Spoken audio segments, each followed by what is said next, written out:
পালিয়ে বিয়ে করা শরীয়তের দৃষ্টিতে কি বৈধ? পালিয়ে বিয়ে করা যুবক পোলাপানের প্রশ্ন নিশ্চয়ই। হয়তো প্ল্যান প্রোগ্রাম করছে, এখন শুধু মাসালাটা উত্তর পাইলে দৌড় দিবেন।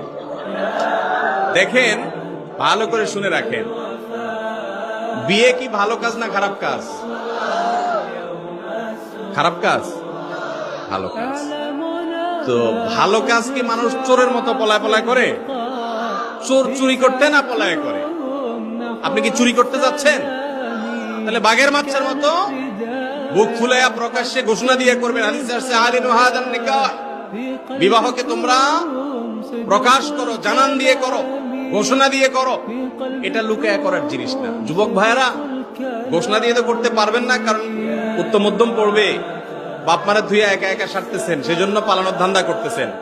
আমার কথা শুনেন, বিয়ে জীবনে একবার করবেন, পালায়া টালায়া করবেন। যে মেয়ের হাত ধরে যাবেন বা যে মেয়ের যে ছেলে ফুসলায়া ফাসলায়া রাজি করাইছে পালানোর জন্য, মনে রাখবেন এই ভুলের কারণে সারা জীবন আফসোস করবেন, আর এই ভুলটাকে শুধরাতে পারবেন। কারণ কি? বিয়ের সময় মা বাবা, ভাই বোন, আত্মীয় স্বজন, এলাকাবাসী মিলে যে আনন্দ হবে, এই আনন্দ ওই পালায়া পালায়া চুরি করে বিয়ে করেন না কোনোদিন পায় না।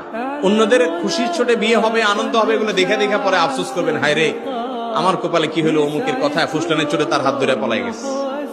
এরপর দৌড়ের উপরে থাকবেন। খবরদার, অভিভাবক এবং মুরব্বীদেরকে সম্মত করে বিয়ে করবেন। বিবাহ বহির্ভূত সম্পর্ক করে এরপরে হাত ধরাধরি করে পালাপালি করবেন, এই সমস্ত নাটক করবেন না। এটা চোরের খাসলত। আপনি কি চুরি করতে আসছেন? কেন এই কাজ করবেন? অতএব পালাপালি করে বিয়ে করবেন